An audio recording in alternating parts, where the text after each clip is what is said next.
Yo, stop what you're doing right now. Because what allegedly just dropped from inside those federal walls might be the biggest loyalty violation in Memphis rap history, and we are not playing around today. Sources close to the situation are reportedly saying that one of Pooh Shiesty's most trusted soldiers, a man who allegedly ate off his table, rapped on his album, and carried his gang name in his very identity, was allegedly spotted getting cozy with the exact same whoops that Pooh has been publicly at war with for years. We're talking smiling. We're talking flexing. We're talking looking more comfortable than your uncle at a family cookout. Except this cookout allegedly has Shanks and sworn enemies involved. The internet erupted. Fans devastated. And Pooh Shiesty, according to multiple unverified sources circulating across social media, allegedly not happy at all. Gang, if loyalty actually meant something in these streets, then what allegedly just surfaced on social media is about to shake the entire foundation of Choa Gang to its core. Stay locked in. Because this one hits different. Fire. Alright gang, let's get into it.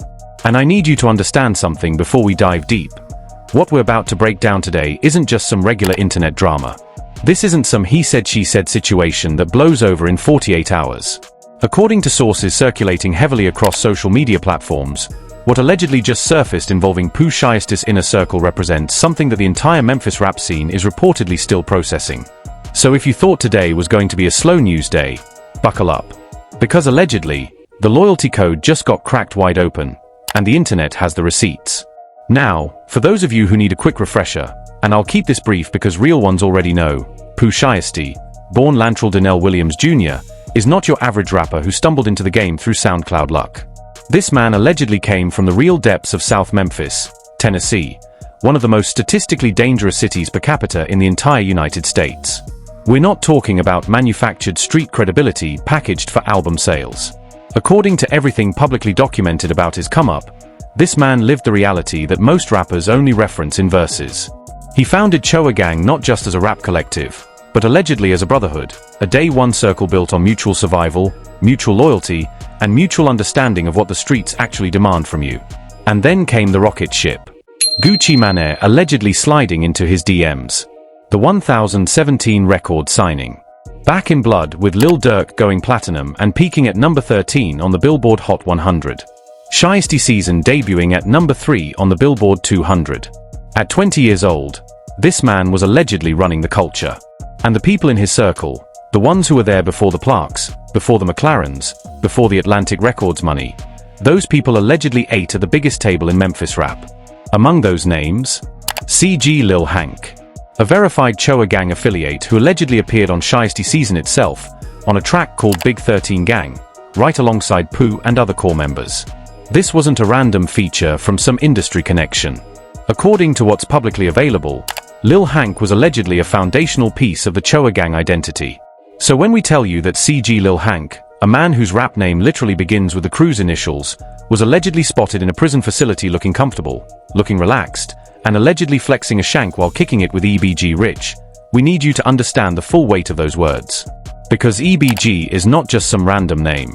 EBG, allegedly standing for Bezel Gang or East Side Bezel Gang, represents the faction that has been at the center of one of the most documented and publicly intense rap beefs in recent Memphis history, a beef directly connected to Pooh Shiesty on a level that goes far beyond diss tracks and social media back and forth. Now here's where the backstory gets heavy, gang. And this part matters. According to publicly documented information and interviews that are widely available online, the beef between Pooh Shiesty's Choa Gang and EBG allegedly didn't start as enemies. Reportedly, Pooh and EBG Giselle, one of the main figures associated with that faction, actually attended the same high school in Memphis. Central High School. These were allegedly people who knew each other before any of the rap money, before any of the fame, before any of the street politics escalated to the level they allegedly reached. So how did it go from schoolmates to one of the most publicly intense Memphis rap conflicts of this era? According to widely circulated accounts and interviews, it allegedly started with Back in Blood itself, with certain lyrics being interpreted by EBG as direct shots, allegedly referencing a robbery of weapons from their side. EBG's alleged response came in diss form over the same instrumental. And from there, according to public record and social media documentation, the situation allegedly escalated significantly. But here's the part that allegedly took this from a rap beef to something deeply personal, and this is where the story changes tone entirely. According to interviews that EBG Giselle allegedly gave and information that circulated widely online, discontent that came from the EBG side allegedly targeted Pooh Shiesty's deceased brother, allegedly claiming that snitching ran in the bloodline. Gang, in any culture, in any city, going after a man's dead family member is not considered rap beef anymore. That is allegedly the highest level of violation in street politics.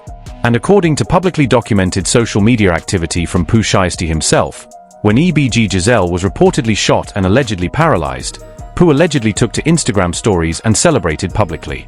The emotions behind that response, right or wrong, speak to how deeply personal this beef allegedly became. This is the foundation.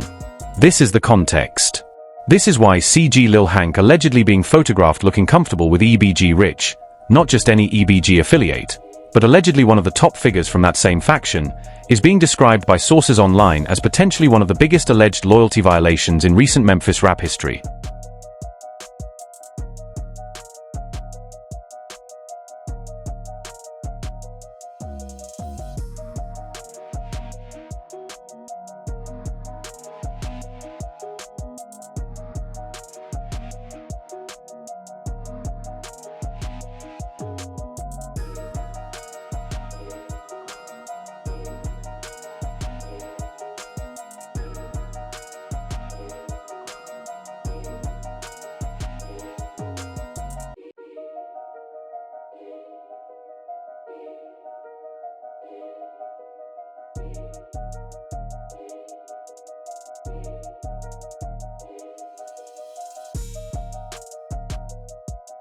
And the streets. The streets are allegedly talking louder than they've talked in a long time. Social media erupted within hours of the image allegedly surfacing. Twitter threads went viral. Instagram comment sections became courtrooms. TikTok creators allegedly broke the story down from 17 different angles. And the question that kept coming up over and over again, the question that nobody in Pooh Shiesty's camp has allegedly addressed publicly, is simple, devastating, and impossible to ignore. If the beef was real enough to celebrate your op allegedly getting shot, how is it that your own CG member is allegedly out here looking like those same whoops are his people? Gang, we're just getting started. Because the alleged fallout from this image goes deeper than a prison photo. It allegedly touches on money, on music, on Memphis politics, and on what happens when a man who preached loyalty from behind federal walls allegedly finds out that the sermon wasn't reaching everybody in his own circle. Stay with us. Part 2 is where it gets absolutely unhinged. And this is exactly where the internet completely lost its mind. Because once that image allegedly started circulating, once people actually saw with their own eyes what was being described, the reaction wasn't just shock. It was a full-scale trial by public opinion, happening in real time, across every major social media platform simultaneously. And gang, the court of the internet does not take recesses. Let's talk about what the public reaction actually looked like. Because this part is important. Within hours of the image reportedly surfacing, Twitter, or X, whatever you want to call it, had multiple threads running with thousands of interactions. Real Memphis locals, hip-hop commentators, fans who had followed Pooh Shiesty's entire journey from those early independent drops all the way through Shiesty season, were all weighing in. And the divide was immediate. You had two very distinct camps forming online, and both of them were loud. Camp 1, the defenders. These were the people rushing to Lil Hank's corner with the prison politics argument. And look, to be completely fair, this argument deserves real engagement because it comes from a place of genuine understanding about how the American federal prison system actually operates. In federal facilities, people from completely different cities, different states, different affiliations get housed together based on security classification, bed availability, and facility assignment, not based on who they were beefing with on the outside. You might be at war in Memphis, but if you catch a federal case and end up in a facility in Georgia or Texas or wherever the Bureau of Prisons sends you, you are navigating an entirely different social landscape. The alliances that kept you safe on the block don't automatically transfer behind those walls. And self-preservation, actual physical survival, sometimes requires a level of social navigation that looks very different from the outside looking in. That argument exists. It's real. People who have genuinely been through the federal system, or who have family members who have, understand that reality deeply. And online, those voices were present and vocal in Lil Hank's defense. But then there was Camp 2. And Camp 2 was significantly larger, significantly louder, and significantly less forgiving. Because Camp 2 kept coming back to one specific detail that the prison politics defense simply could not explain away. The photo itself. The deliberate, posed, social media-ready nature of the image. Because here's the thing that commentators across platforms kept hammering on. If you are genuinely just trying to survive quietly in a federal facility, if you are genuinely just keeping a neutral face to avoid conflict in a controlled environment, you do not take photos. You do not pose. You do not flex a weapon alongside the person who represents your incarcerated friend's sworn enemy and then allow that image to travel outside those walls. By 2024 and into 2025, everyone, and that means everyone, including people currently serving federal time, understands that phones exist inside those facilities, that images travel instantly, and that social media will see everything within hours. The existence of the photo, commentators argued, was not an accident of circumstance. It was, intentionally or not, a statement.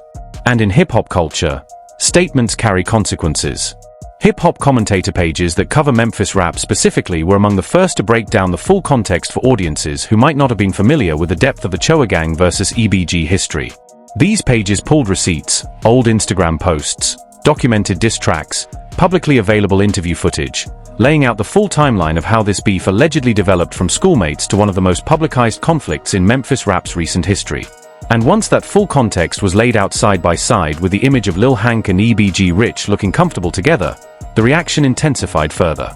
Memphis locals in comment sections were particularly unforgiving. Because in Memphis, as publicly documented through years of rap beef coverage and street reporting, the politics are not abstract. They're not performance. The consequences of where you stand, who you're seen with, and what that communicates to everyone watching are very real and very immediate. And locals who understood exactly who EBG Rich allegedly is within that ecosystem, not a peripheral associate, but reportedly a significant figure within the EBG faction itself, were vocal about the fact that this wasn't a case of Lil Hank being near someone by coincidence. The specificity of who he was allegedly photographed with made the optics, in their assessment, impossible to explain away neutrally. Now here's something that multiple commentators pointed out that genuinely adds another layer to this entire situation. Pooh Shiesty himself, during his time incarcerated, was notably and publicly vocal. This was not a man who went quiet behind bars. He was reportedly posting from prison, making statements about loyalty, about his return, about the code he claimed to live by. He reportedly wrote, and this is publicly documented and widely circulated, "Dear streets, use me as an example of what keeping it solid and standing on wax looks like." He reportedly.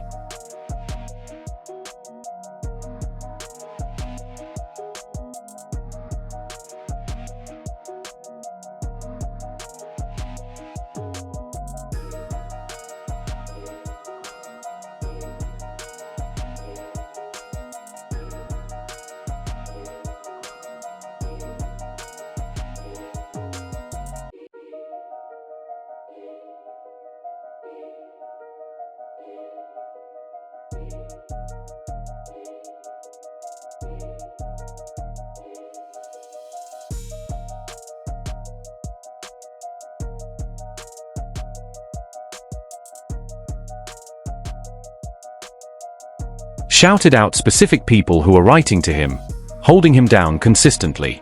He was, by every public account available, operating as though his circle was airtight. And that public posture, that documented confidence in his circle's loyalty, is exactly what made the Lil Hank situation hit differently for fans who had been following his journey. Because these weren't just fans reacting to gossip. These were people who had watched Pooh Shiesty preach solidarity from behind federal walls, who had watched him maintain his Memphis authenticity even while incarcerated, who had rooted for his return. And the idea that allegedly, right under his nose, one of his own CG members was building what appeared to be a comfortable relationship with his publicly documented whoops, that felt, to those fans, like a betrayal of something they had emotionally invested in alongside Pooh himself. The knife detail, and this is something that commentary across platforms kept returning to, added a specific symbolism that went beyond just the company Lil Hank was allegedly keeping. Because Pooh Shiesty himself, in documented prison posts that circulated widely, reportedly told his whoops they needed to get their knife and gun game right before they could deal with him. The shank, in prison culture, represents power, respect, and alliance. You don't casually pose with a weapon alongside someone in a federal facility unless there is a genuine level of comfort and trust between you. It is not a neutral prop. And commentators who understood prison culture made that point repeatedly and loudly across every platform where the situation was being discussed. The broader hip-hop community weighed in too. Because this situation, while Memphis-specific in its details, touched on something universal in rap culture, the question of who actually holds it down when the cameras aren't rolling, when the money isn't flowing, when the man at the top of the circle is behind bars and the real test of loyalty begins. That question resonates everywhere, not just in Memphis. And that's part of why this story allegedly spread as fast and as far as it did. By the time the situation had fully saturated social media, the consensus in most corners of the internet was the same. Regardless of what the exact circumstances were, regardless of what prison politics may or may not have dictated, the optics were devastating. And in a world where Pooh Shiesty had built his entire brand, from those early independent Memphis records all the way through a Billboard charting debut album, on the concept of authenticity, realness, and unbreakable loyalty, having a core Choa gang member allegedly photographed in what looked like a comfortable alliance with EBG Rich was the kind of image that doesn't just disappear with a clarification post. It lingers. It circulates. It gets screenshotted and reshared every time someone brings up Pooh Shiesty's name. And the biggest question, the one that was trending across comment sections, that was fueling debate in hip-hop discussion groups, that was being asked by everyone from casual fans to die-hard Memphis rap followers, was deceptively simple. When Pooh Shiesty comes home, what happens next? Gang, that question leads us directly into part 3. Because Pooh Shiesty did come home. October 6th, 2025, early release from federal prison. And what allegedly happened after, the reactions, the responses, the unspoken tensions that the streets are reportedly still navigating, that's where this story reaches its most dramatic chapter yet. October 6th, 2025. The date that Memphis had allegedly been circling on the calendar for months. Because on that day, Pooh Shiesty walked out of federal prison early, after serving his time on that firearm conspiracy charge, and the streets, both real and digital, collectively held their breath. Because everyone who had been following this situation knew that Pooh Shiesty coming home wasn't just a personal milestone. It was allegedly the beginning of a reckoning. And the Lil Hank situation was sitting right at the center of everything that reckoning would reportedly need to address. Now let's be clear about what Pooh Shiesty had been publicly saying before his release. Because the receipts exist. In a 2023 interview conducted while he was still incarcerated on the $1 Million Worth of Game platform, publicly available, widely documented, Pooh Shiesty reportedly stated, word for word, that he was coming back for revenge. He reportedly said, "Get out the way or get ran over. Get down or get put up." He talked about having 5 to 6 albums ready. He talked about nobody in the game being prepared for what he was bringing back. This was not a man preparing to come home and make peace with everybody. This was a man who had been mentally preparing, from behind federal walls, for a return that he described in terms of complete and total domination. Musically, reputationally, and in terms of settling scores that the streets allegedly knew were still very much open. And then he came home. And almost immediately, the music started moving. In December 2025, Pooh Shiesty dropped his comeback single, FDO. And gang, the streets responded. That record hit number 22 on the Billboard Hot 100. A man who had been incarcerated for years, coming home and immediately charting. That's not just a comeback. That's allegedly a statement. That's Pooh Shiesty telling the entire industry that the time away didn't slow him down, didn't break him, didn't diminish what he built. If anything, based on that chart performance, it amplified it. But here's what the music couldn't address. Here's what no Billboard position could resolve. The internal situation. Because while the public was celebrating Pooh's return and streaming FDO, the people who were deeply plugged into Memphis rap politics and Choa Gang's internal dynamics were allegedly watching something else entirely. They were watching how Pooh Shiesty was moving in relation to the people who had allegedly shown their true colors while he was away. And specifically, they were watching for any signal, any statement, any indication of how he was handling the Lil Hank situation. And what the streets allegedly observed was telling. According to publicly available social media activity and commentary from people close to the Memphis rap scene, Lil Hank's presence in Pooh Shiesty's publicly visible circle appeared to have changed significantly. No public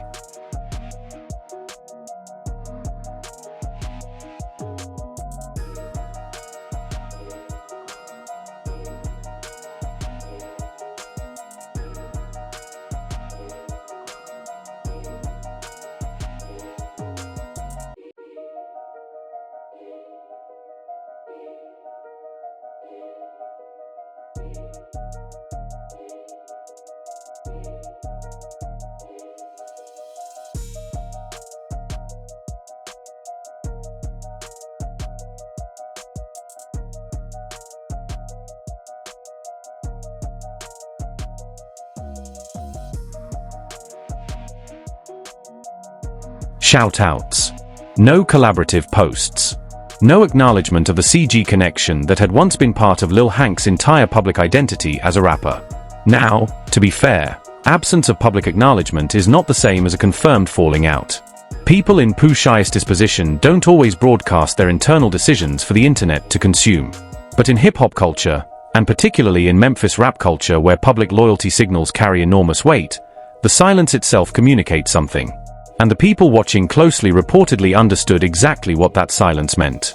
Here's the broader consequence that this situation allegedly created, and this is something that goes beyond just two individuals.